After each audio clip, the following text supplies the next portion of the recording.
where heavy metal meets gaming.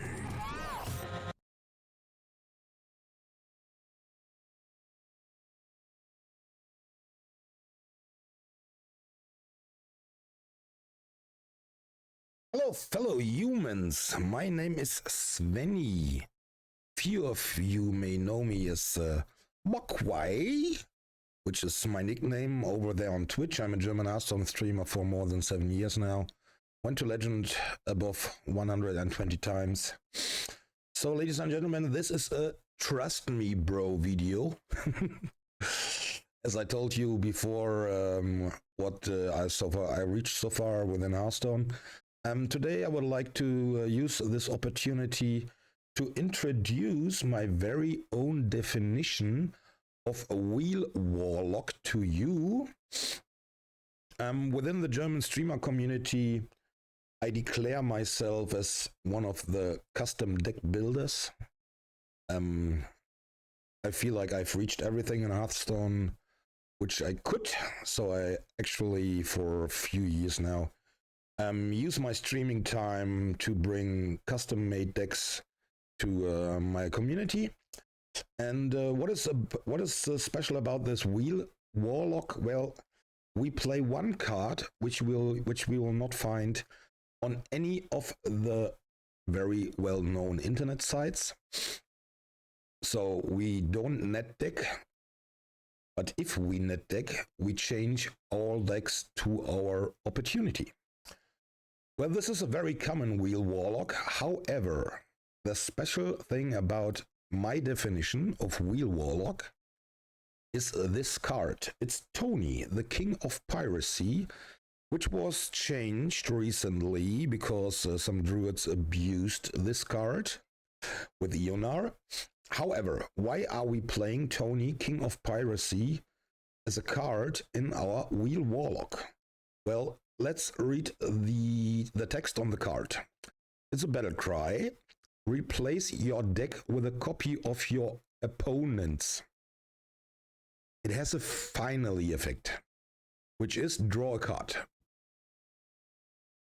The finale effect is not that important for us. The important thing for us is replace your deck with a copy of your opponent's. So why can this card be very attractive for a wheel warlock? Well, as you may know, the Wheel of Death is the card why the warlock is called Wheel Warlock. The Wheel of Death puts a death counter to our enemy, which says, in 5 turns, destroy the enemy hero. So whatever happens, if your opponent is not able to kill you within the next 5 rounds, he will die. Doesn't matter how much armor or life he has, he will just die. That is what we want. Well, this card is an upside down card. The upside is our enemy will die in 5 turns. The downside is it will clear our complete deck and we have to survive for 5 turns. When we end our turn, the first turn is discounted from these 5 turns. So if we play the Wheel of Death, end our turn, the counter will go down to 4. So it's most likely we need to survive 4 turns. Well, the second problem is our deck is empty, which means we will not continue to draw any cards because they are cleared from our deck. Which means, on the other hand, we will take fatigue damage. As far as we need to survive for 4 more turns, we don't want to take fatigue damage, but we have some tools to get rid of the fatigue. And Tony, King of Piracy, is one of these tools. Because if we play the wheel on turn 8, maybe, and we will continue our next turn, turn 9, with Tony, King of Piracy, he replaces our empty deck with the deck from our opponent. So if we play the wheel on turn 8, our opponent most likely will have about 12, 13, 14 cards in his deck. So we don't borrow his deck, we just make a copy of his deck and make it our new deck. Which means, on the other hand, we are not taking fatigue damage because our deck now contains the same amount of cards which, like our enemy, had in his deck as we played Tony, King of Piracy. Prevents us from taking fatigue damage, okay? This is what it's all about with Tony. The normal version of the Wheel Warlock also abuses Symphony of Sins to get rid of the fatigue damage after the Wheel of Death is played. So we just play Symphony of Sins. We get 6 different cards, 3 to choose. 1 is directly played and the other 5 refill our deck. Well, as far as the meta actually is quite aggressive, I found that there are situations where we need to play Symphony of Sins during our way to turn 8 to play the Wheel of Death. So if we have to play Symphony, we will not have any options to refill our deck and prevent fatigue damage after the Wheel of Death is played. So Tony is a second option to refill our deck behind Wheel of Death and to prevent fatigue damage. On the other hand, there's a second very great point why we play Tony, King of Piracy. My dear lords and ladies, as you may know, the Death Knights are very, very attractive to most of the players.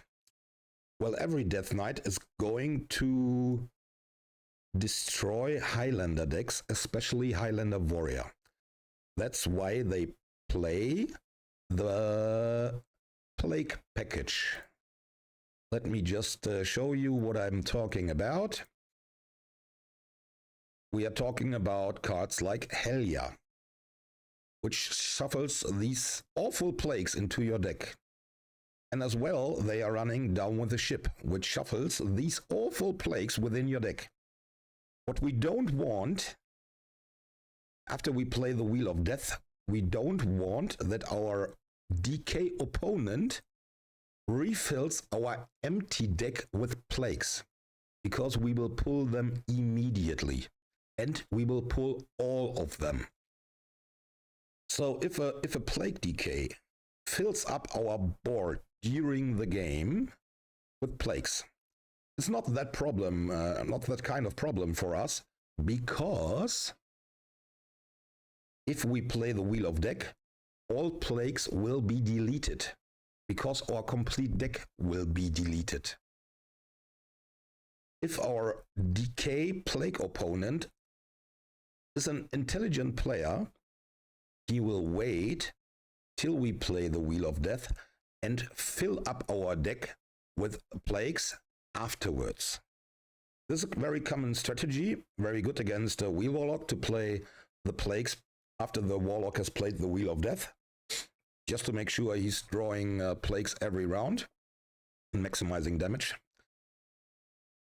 And here comes Tony, because Tony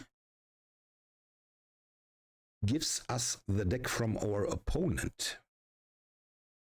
So if we have the plagues within our deck, Tony will replace, the word is very important, will replace our deck with the deck from the opponent, which means Tony will take every plague within our deck and change it to a complete deck of our opponent, overwriting the plagues. Yeah, this is the second important option for Tony, King of Piracy within this deck. On the other hand, it's a very common Wheel Warlock, as I told you before.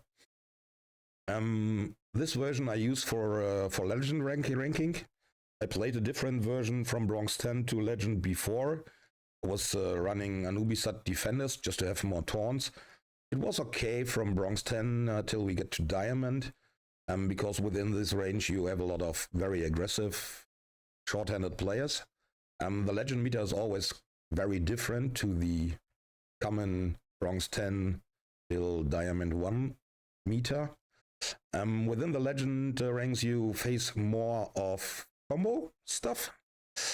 And yeah, we need to be faster on the legend ladder. That's why I got rid of the Nubisat defenders. We don't need them anymore. And we're running more card draw, like Elentium Geode, Furnace Fuel, Fracking, only to get our cards like Wheel of Death faster, and to empty our deck so that we can play Reno Lone Ranger, which is also a card of this deck here. Reno within this deck makes us, does it make sense or not? Well, we are running Table Flip 2 times, we are running Mortal Eradication 2 times, we are running Dark Alley Pact 2 times, and we are running Drain Soul, Fracking. We are running so many cards 2 times. However, if the Wheel of Death is played, our deck is empty. So we will not have any copies within our deck. After the Wheel of Death is played, we are able to play Reno, which gives us good option to survive one more round. Because our enemy is not able to make great turns after Reno's played. When it comes to Zilliax, it's also an anti-fatigue strategy Zilliax card.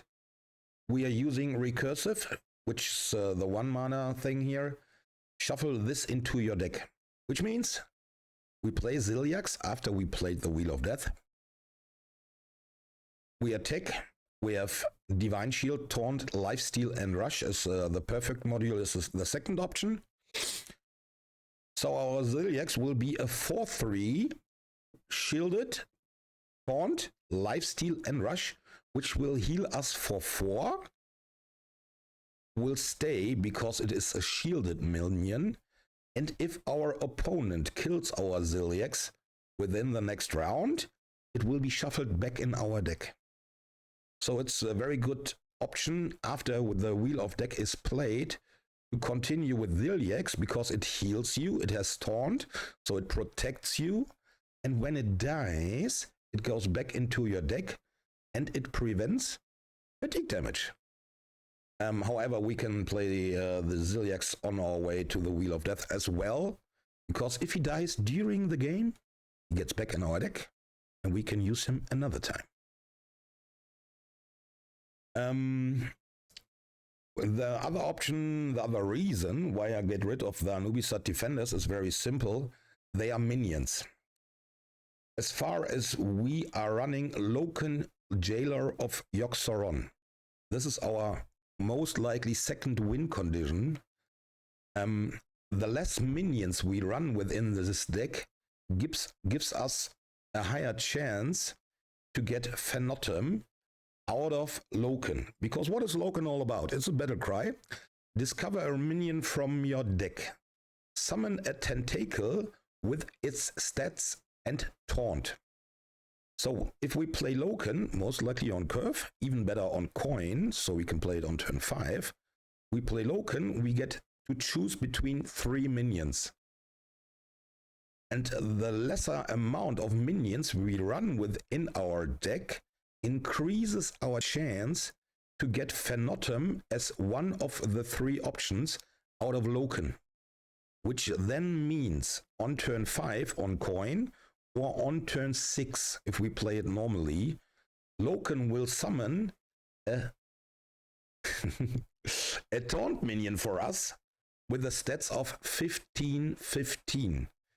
If we have been so lucky to also have the Warlock location on board while we play Loken, we can use the Forge of Wills to get a copy of the 15/15 statted Phantom and create also 15/15 statted Rush minion.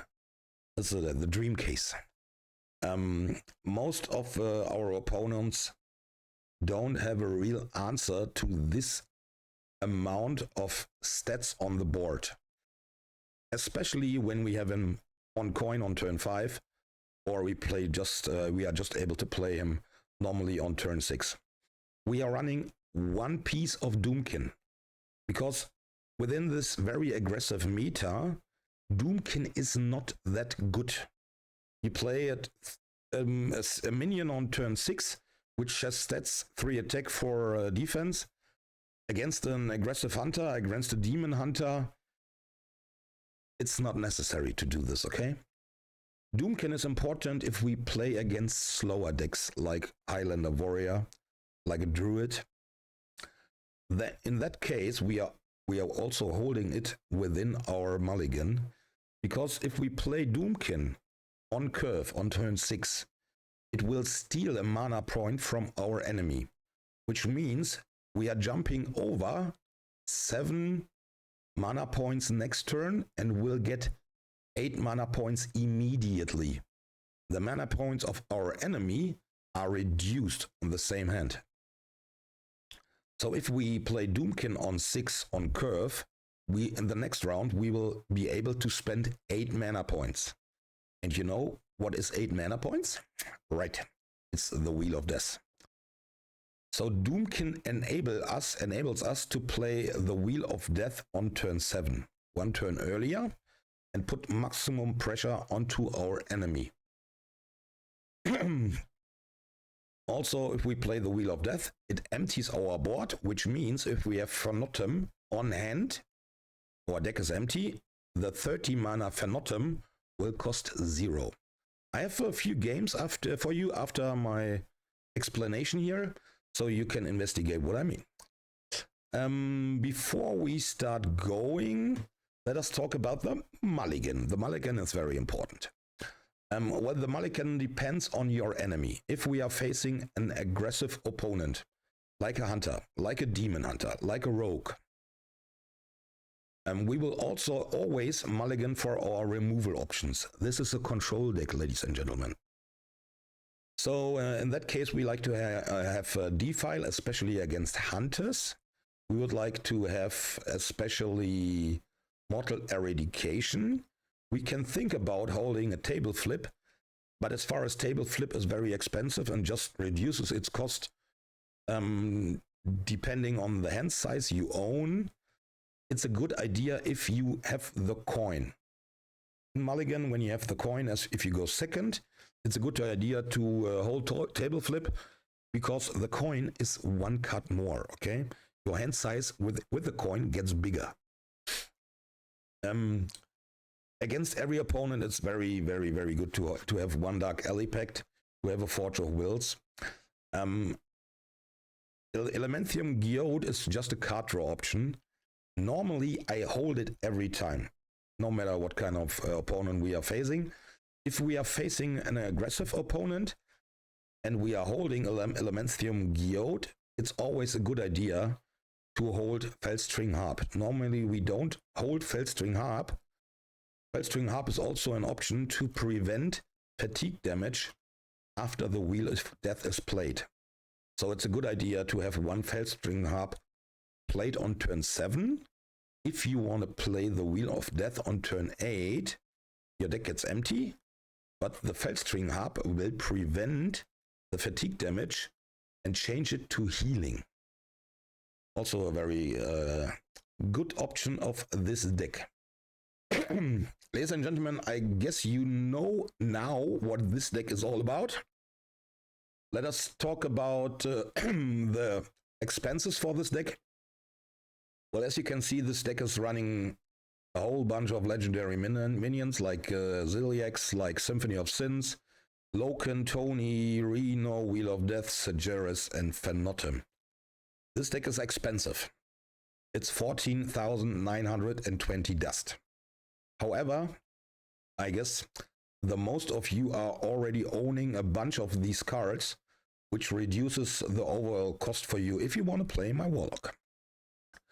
When we come to win rates, as I told you before, I reached Legend with this deck on the European and the American server this month.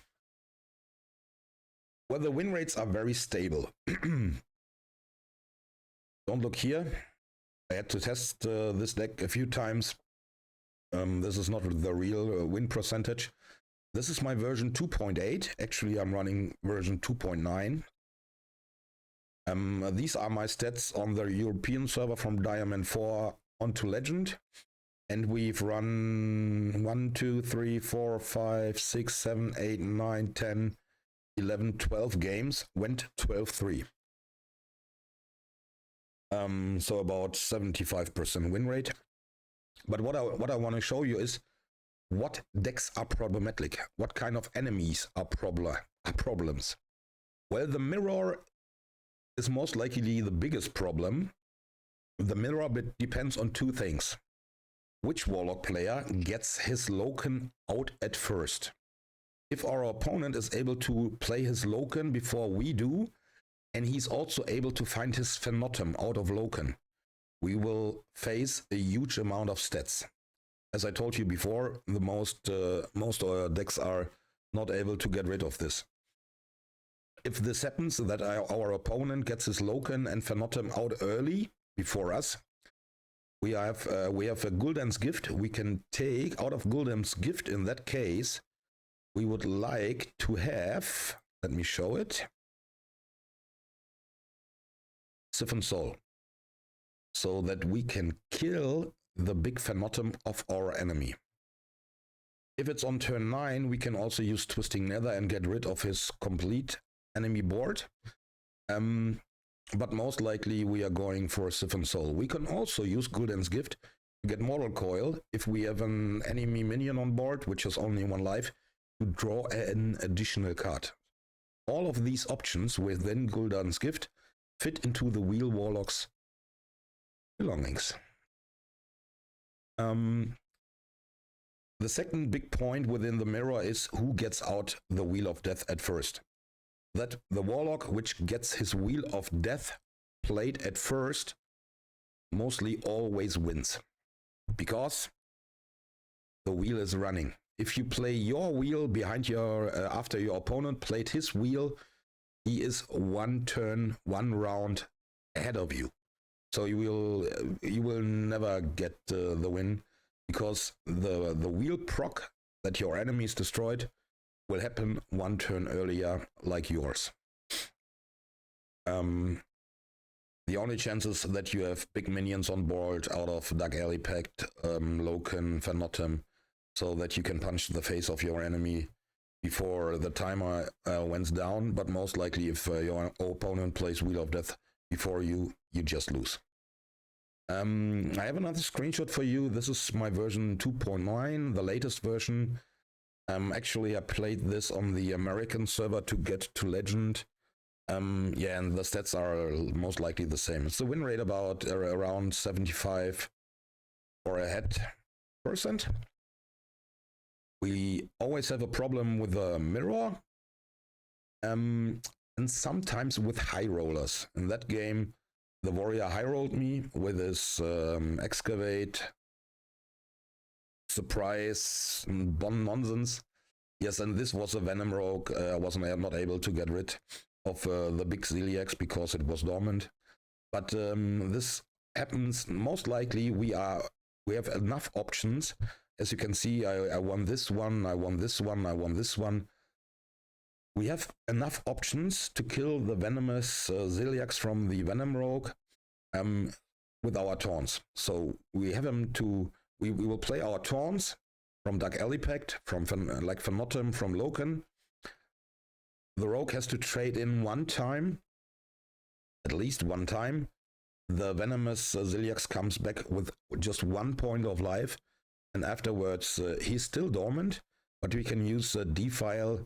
Most likely we will use Mortal Eradication, because it does indirect spell damage. With indirect spell damage, we are not able to choose the minion it hits, but it will hit any minion which is on the board, which means Mortal Eradication also targets the venomous dormant Ziliax from the Venom Rogue. So most likely we win this kind of games. And as you can see, Aggro Demon Hunter is no problem with this deck. It can become a problem, but most likely you will always win this game. Also Hunter, the mage and the nature shamans, they depend. Nature Shaman can kill you on turn 6 from hand without any sense.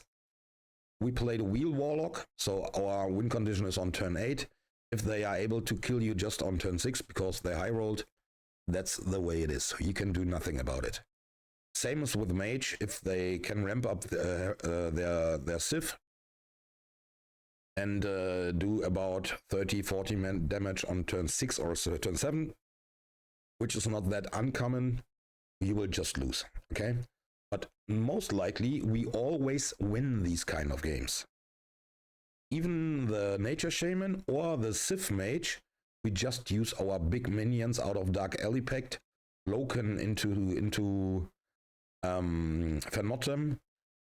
The Mage can use Reverb, so you will probably lose 1 or 2 taunts on your way.